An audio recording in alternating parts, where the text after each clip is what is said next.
We've got the man, Andy Frisella, in the house. He's the CEO of Phorm. It's a pleasure to have you on the show, brother. Thank you, man. Appreciate it. So your company, what do you guys do? Basically, we make the most premium sports nutrition products in the world. So if you want to think of like apparel, but mainly it's sports nutrition. So it's protein powders, vitamins, performance products. We get into the health space but most of it's performance. And you have a podcast. Yes, sir. Talk about, what's that about? It's called the MF CEO Project. It's an entrepreneurship podcast based around self-help, entrepreneurship, motivation, kind of mixing that all in together with a big dose of swagger, if you want to say it in a nice way. Yeah. Very cool. And what inspired you starting either that as well as the company? Well, the podcast, it was actually a really funny story. So I hired Vaughn to help ghostwrite some books for me. And he was interviewing me for the books, and I would go off on these tangents, and it was always getting videotaped, and I would post them on Instagram, and people would say, "We're going to listen to this podcast," and I'm like, "We don't have no podcast. What are you talking about?" So then I would eventually, like, it clicked. I'm like, "Oh," and I text Vaughn. I'm like, "Hey, dude, I think we need to start a podcast." Yeah, that's how it started. That's amazing. So we had an audience for it before it even. That's how some of the best companies get started. Yeah, right. People are like, these cookies are great. Right. And then it turns into like famous Amos cookies. Yeah, we should start making cookies. Yeah. So it worked out pretty good. As far as the company goes, we started in 1999. Phorm actually started in 2009, but I started in the retail space. So I started my first retail store in 99 with $12,000 that I got from painting the stripes on parking lots with my business partner. Wow. And the first day we opened up, sold $7. You know, second day we sold $0. Third day we sold $23. So you're balling. Yeah, right. We thought we were gonna, like everybody else thinks. They're gonna flip the switch and it's gonna come in. It took us a long time, 8 months to have a day over $200. It took us 6 years to get our second store open. Wow. Now we've got 17 stores, and then we have, in 2009, we started Phorm, which is the company that most people know us by. Okay. And we do everything from importing raw ingredients to manufacturing our own products to contract manufacturing to distribution to selling the goods in our own stores. That's amazing. So yeah, and we employ right now about 120 people. We've got close to 150 million in revenue right now. Wow. So that's incredible. That you're able to do 150 million with that few employees is what's even more amazing. Yeah. Well, we have an independent rep structure called our Legionnaire program. Okay. So we have people who are reps. We have about 4,000 reps. Okay. And so they're not actually employees. Kind of like multi-level marketing. But just one level. One level. Yes. Okay. So we don't. Everybody is a direct rep. No downline. That's right. None of that. Most entrepreneurs, especially millennials, right? We were kind of ranting about millennials before the cameras went on. And this is people in general, not just millennials, overestimate what they can do in their first year in business, underestimate what they can do in a decade. 100%. And I think you just painted it perfectly by, I'm painting the roads. I actually said that quote on my podcast 2 weeks ago, exactly like that. I think I said like 1 year and 5 years, but the same thing. Same exact thing. Fitness is no different. Fitness is the same thing. People, I want to be shredded in 30 days. Yeah, right. But they underestimate how much progress you can make in 6 months. Or your whole freaking life. Exactly. Like, are you planning on living? Like, why don't you just make diet and exercise like a regular thing? And I think that mentality of, I want to make it now and I want to do it now, that's really indicative of if you're a true entrepreneur or not. Because true entrepreneurs love the process. They love the creation part of it.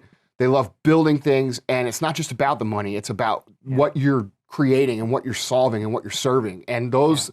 I can always tell if someone has like the true entrepreneurship blood by if they're talking about, well, when I get to be 30, I'm going to sell out.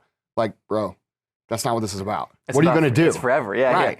You ain't going to retire at 30. Like I'm never going to retire. It's just not who I am. If you love the game, you're going to stay in it. Many people, especially corporations that have many, many, many millennials, they struggle with it. What's been your key? Okay, so I think the key for sure is to be purpose-driven, but every company naturally has a purpose. It's just they don't talk about the purpose in actual language the right way. So a lot of companies talk in dollars and cents or revenue or commissions or growth, when in reality, if you could get people to focus on what the mission is, like for my company, my mission is to get people results, whether that be lose weight, gain muscle, better performance, it doesn't matter. We're helping improve their lives. So my job as the CEO is to get them focused on our purpose, not on our growth. Because if they're focused on the purpose, they take care of the customer gets the result they're after and solves the problem, they're happy, our people are happy, our company makes money, I'm happy, everybody wins, right? It's very simple. But I think most, like we were discussing before the show, most business, especially the big multi-billion-dollar companies that are dying right now, are suffering from a lack of adaptation. They're not understanding that, this generation of people, it's not that they're lazy or useless or, bad people and all these other things. Or entitled or lazy. Yeah, and there is some of that, but there's some of that in every generation, right? Yeah. Like there's some in my generation, my dad's generation. I mean, there's all those people. Just because someone's out not digging ditches like you did doesn't mean they're lazy. They might have all these other things, but what they are is what I've found, this is my experience, and people don't always agree with this, but I found they're very purpose-driven. I think that's a good thing. You know, if you can get people focused, and shouldn't a business be focused on their purpose anyway?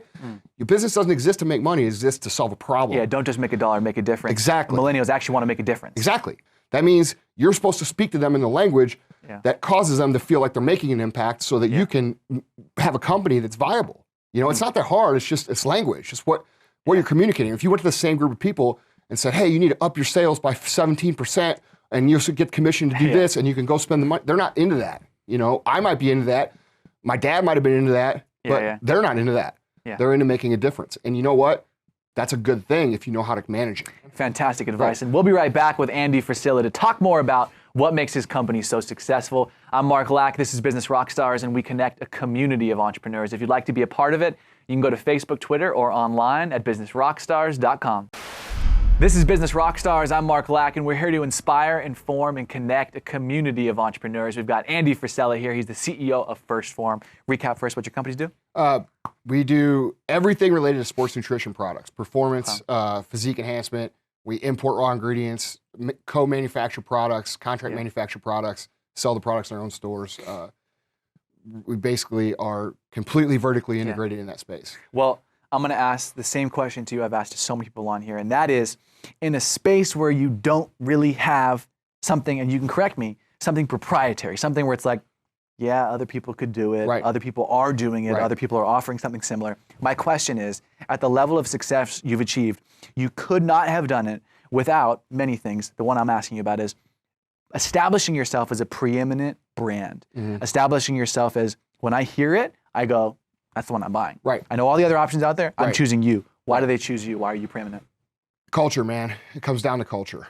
You know, most people don't understand the difference between, you can talk to guys who run $100 million companies plus, and you talk to them about branding and marketing, and they think it's the same thing. Okay, it's not the same thing. I've had many of those conversations. Yeah, there's a reason why Harley Davidson sells more apparel than they do motorcycles. Okay, it's because it's what it stands for.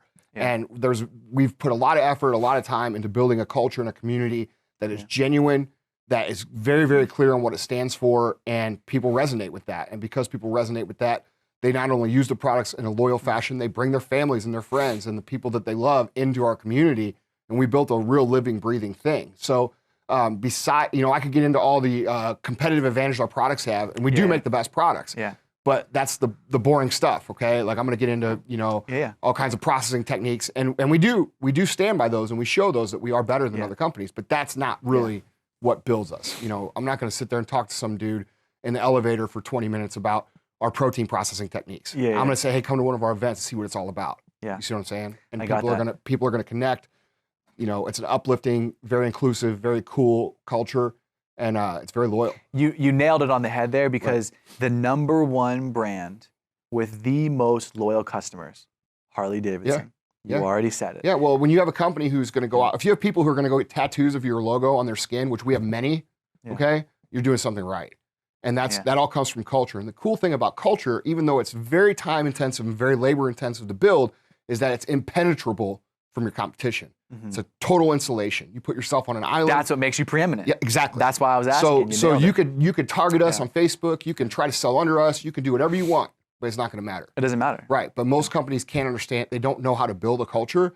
So all they become is a cash flow in, cash flow out business for a temporary amount of time until their product cycle dies, and then they go away and start something else. Well, let's talk about that then, because if branding is one of the key components to establishing a preeminent choice, option, brand, in the niche, in the industry that you're in, then why are so many people doing it wrong, and how can they start doing it right? Well, are you screwed if you've been doing it the wrong way for a long time, or do you have to start? No, I don't think so, because I think if you've been doing it the wrong way for a long time, you're probably not big enough for anyone who you are. So you can kind of wipe the slate clean and start fresh. You know, I did business the wrong way for a very long time, and that's what made me learn how to do it the right way. You know, I think that for somebody to truly understand culture, they have to become a student of culture, and that's what I did. You know, I went out and I studied companies like Harley Davidson or like Apple. Okay, Apple doesn't have people getting tattoos of their skin, But clearly, maybe some nut jobs out there. Yeah, but there is Apple people, right? You know who I'm talking about. Yeah. Everybody listening, watching knows who I'm talking about. There's Apple people, and they have their own culture. And I went out and did a lot of research and a lot of reading and a lot of studying into different cultures and how to build one. And really what it comes down to, man, is what we talked about earlier about having a purpose, and then not only getting your employees to focus on that purpose, but get your customers to focus on that purpose as well. Okay, so our job as a company is to help people get results in their fitness, in their health, in their mentality, whatever they need. We're going to solve it. We don't just have to engage. We don't just engage our employees to do that. We engage our customers. You know, hey, this is what we stand for, and we want you to go out and lift people up, help people. You know, don't make jokes about people in the gym who are overweight or who are struggling because that was you one day. How about you help them? Make a better place. And so now you have two different groups of people working for the same purpose, and it becomes very tight. I get that. So what do you feel like has been one of your biggest struggles as an entrepreneur? I'm very impatient. I'm very aggressive. I'm just like everybody else. I want it now. Yeah. You know what I mean? Taming my inner patience has been very difficult for me. You know, I just turned 37, and it's not something. Young man. I'm not as young as you, though. Young man. I think this patience thing I think it kills most businesses. I think patience is something that most people cannot really truly grasp, and it's very rare to find someone who's playing a 20 or 30-year game because they're setting very small goals. You know, they're not trying to build $1 billion company. They're trying to build a $10 million company, which is so easy to do over a long enough period of time. Exactly. It's and when you're in the beginning, you think, oh, 10 million, that's so far away. It's not that far away, man. If you can run anybody out there who runs a $10 million company knows that your life is drastically different than it was when you were running a $0 company, and in a good way. And it didn't take that long. And if it took 10 years, it took 10 years. If it took 12 years, that's not a long time. It's really not. But you don't have that perspective until you get to be 30 years old or 35 years old, and you're 10 or 12 or 15 years in. You know, I can remember back whenever we had our first retail store and I was sleeping on the back of the store on a mattress that we got from the Salvation Army down the street. I mean, dude, I remember it like it was that. The patient man always wins. Yeah. And that's kind of like in business. Right. I think there's truth to that, man. I think there's a lot of truth to that. Yeah. Because timing is one of the biggest keys. And there's so many examples of that. Right. A big one is Uber. Right. One we all have heard about. Right. Uber and Airbnb I'll use. Both of those ideas had been raised more money for, had been tested and failed. Because of the timing. Right. People were not ready to get into somebody's house or let alone let somebody stay in their house. Right. At the time it was first trying to be executed. People were not ready to get in a car and drive a stranger or get in a car and be driven by a stranger, even though that's what taxis are. It was the timing. Yeah. And so the patient man always wins is the perfect one because it's like timing is the number one key, and if you're willing to stay in business long enough, success should be inevitable. Exactly. How much time did they put into those concepts before the timing was right? Yeah. Years and years and years. Yeah. But people only see the glorified story that's told, right? Oh, I started Uber and I sold it for X amount of dollars 12 months later, whatever it is. You know what I mean? I mean, I don't know the facts on that. I'm saying that facetiously, but I wish more people brought the fire to the house like you. Where can they follow you, brother? On Instagram, I put out a lot of content at Andy Frisella. My website is themfceo.com. Okay. That's where you can find my podcast. You can also find it on iTunes. And then you can check out my company at firstphorm.com. Awesome. Appreciate you for coming on the show, brother. Thank you so much, man. Thank you. I'm Mark Lack. This is Business Rockstars. We connect a community of entrepreneurs. If you'd like to be a part of it, you can go to Facebook, Twitter, or online at businessrockstars.com.